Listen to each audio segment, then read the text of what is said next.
Welcome आपका access में jobs and welfare channel में।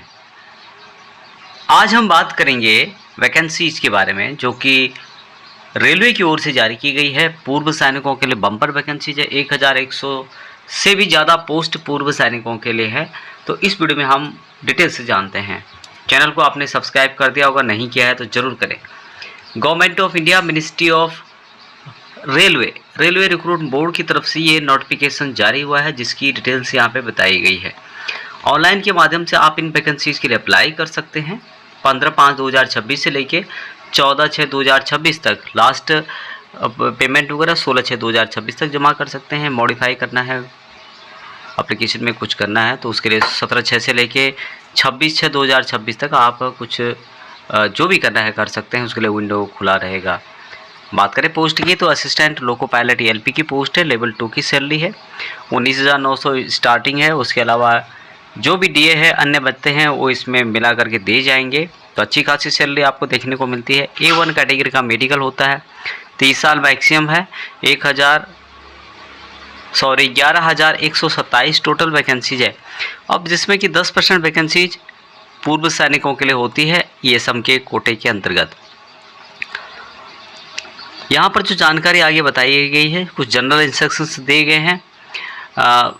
यदि आपको कोई प्रॉब्लम आती है फॉर्म भरते समय, कुछ भी आपकी क्वारीज है तो आप यहाँ पर ईमेल कर सकते हैं। फ़ोन नंबर दिया गया है, इस पर भी आप फ़ोन कर सकते हैं 10 बजे से लेके शाम को 5 बजे तक। अभी A1 टाइप का मेडिकल आपका होगा, जिसमें कि डिस्टेंस विजन 6/6 विदाउट ग्लास होता है। फॉगिंग वगैरह के बारे में यहाँ पे बताया गया है। उसके अलावा कलर विजन के बारे में भी यहाँ पर बताया गया है, कलर विजन नहीं होना चाहिए। ऑल इंडिया से आप इन वैकेंसीज के लिए अप्लाई कर सकते हैं, किसी भी स्टेट से हो, यूनियन टेरिटरी से हो। 30 साल मैक्सिमम यहाँ पे है, 18 से 30 साल। बात की जाए पूर्व सैनिकों को रिलैक्सेशन, तो एक्सेसमैन जिन्होंने कम से कम 6 महीने भी सर्विस की है अटेस्टेशन के बाद, अनरिजर्व को किस तरह से छूट दी जाएगी। उसके अलावा ओबीसी को, एनसीएल को, एक्सेसमैन ST SC ओबीसी को, जो भी आपकी एज है उसमें से जितने आपने सर्विस की माइनस करने के बाद 3 साल की और छूट आपको दी जाती है। अनरिजर्व और EWS की बात कर रहा हूं मैं। एक्सेसमैन जो ओबीसी एनसीएल है उनको 6 साल तक की छूट दी जाती है। एक्सेसमैन ST और SC कैटेगरी है उनको 8 साल तक की भी छूट दी जाती है।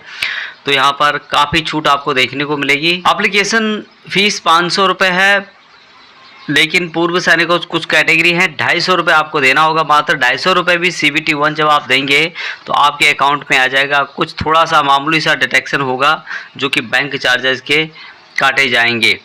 अभी यहाँ पर जो एजुकेशन क्वालिफिकेशन इनके द्वारा बताया गया है वो आपके पास क्या होना चाहिए उसकी जानकारी भी यहाँ पर दी गई है। असिस्टेंट लोको पायलट लेवल 2 की सैलरी है।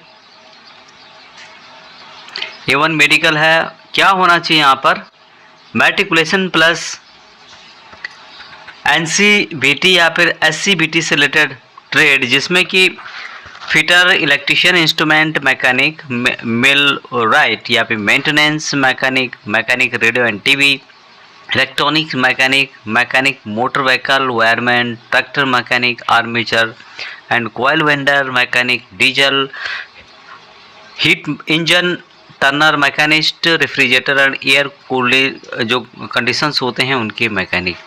तो 10th पास के अलावा आपके पास ये सब इसमें से कोई भी एक हो आपके पास, उससे रिलेटेड ITI या NCVT आपके पास होना चाहिए। यदि आपके पास ये नहीं है तो आपके पास होना चाहिए मैट्रिक यानी 10th पास के साथ साथ जो यहाँ पर अप्रेंटिसशिप बताया गया है, ये जो ट्रेड है उससे रिलेटेड होना चाहिए। यदि आपके पास ये नहीं है, ये भी आपके पास नहीं है, तो आपके पास क्या होना चाहिए, मैट्रिकुलेशन यानी कि मैट्रिक पास के साथ साथ यहाँ पर diploma in mechanic, electrical, electronics, automobile engineering, इससे रिलेटेड आपके पास डिप्लोमा है तो तब भी आप इन वैकेंसीज के लिए अप्लाई कर सकते हैं। यानी कि आपके पास दिए गए हैं 3 ऑप्शन, इन 3 ऑप्शनों में से कोई ना कोई आपके पास एक होना चाहिए 10th पास के अलावा। तो ये यहाँ पर बताया गया जो कि बहुत ही महत्वपूर्ण है, क्योंकि इसी से काफ़ी लोग यहाँ पर बाहर निकल जाएंगे। वैकेंसीज ALP के लिए कहाँ बताई गई है, कितनी वैकेंसीज है जोन वाइज, जैसे हम देखें तो अहमदाबाद में 15 वैकेंसीज मिलेगी, अजमेर में 60 और 12 वैकेंसीज है। प्रयागराज में 45 और 15 वैकेंसीज है। बेंगलुरु के अंतर्गत 20 वैकेंसीज मिलेगी आपको। भोपाल में है 42 और 3 वैकेंसीज है। भुवनेश्वर में 80 वैकेंसी आपको मिलेगी। 32 और 20 वैकेंसी आपको बिलासपुर में मिलेगी। 19 वैकेंसी आपको छत्तीसगढ़ के अंतर्गत चंडीगढ़ में मिलेगी। चेन्नई में 19 वैकेंसीज है। गोरखपुर के अंतर्गत मात्र 10 वैकेंसी आपको मिलेगी। जम्मू एंड कश्मीर के अंतर्गत 40 वैकेंसीज है। गुवाहाटी में यहाँ पर रखी गई 68 वैकेंसीज। कोलकाता के अंतर्गत 35 और 50 वैकेंसीज आपको मिलेगी। मालदा में है 27 और 29 वैकेंसीज है। मुंबई में 3 जगहों पे वैकेंसी आपको मिलेगी। 108, 4 और 8 वैकेंसीज। उसी तरह से मुजफ्फरपुर में वैकेंसीज आपको मिलेगी जो कि 4 है। पटना के अंतर्गत 10 वैकेंसी। रांची में मिलेगी आपको 56 + 74। सिकंदराबाद के अंतर्गत 2 जोन दिए गए हैं और 82 61 वैकेंसीज है। सिलीगुड़ी में मिलेगी 60 वैकेंसी। त्रिवेंद्रपुरम में 7 वैकेंसीज। अभी यहाँ पर टोटल वैकेंसी 11,127 वैकेंसीज है, जिसमें कि 1,114 वैकेंसीज केवल मात्र पूर्व सैनिकों के लिए इनके द्वारा जारी किए गए हैं। सिलेक्शन प्रोसेस सबसे पहले यहाँ पे होगा आपका CBT 1। CBT 1 में यदि क्वालिफाई कर जाते हैं तो फिर आपका होगा CBT 2। CBT 1 के अंतर्गत किस तरह से यहाँ पे पूछे जाएंगे क्वेश्चन, उसकी जानकारी यहाँ पर दी गई है।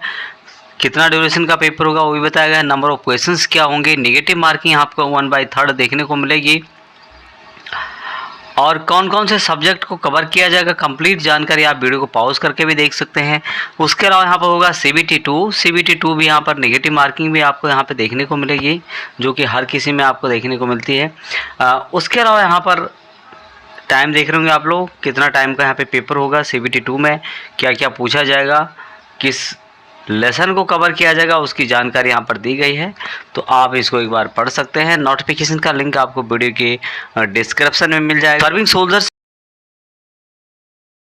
है वहाँ भी इन वैकेंसीज के लिए अप्लाई कर सकते हैं, लेकिन शर्त है कि उनको इसकी जो लास्ट डेट अप्लाई करने की है उससे 1 साल बाद तक आपको रिटायर आने होगा। फॉर एग्जांपल 1 जून 2026 तक आप अप्लाई कर सकते हैं, तो आपको 1 जून 2027 तक रिटायर आना होगा, तभी जो सर्विंग सोल्जर्स हैं आर्मड फोर्सेस के अंतर्गत आर्मी, एयरफोर्स, नेवी अप्लाई कर सकते हैं।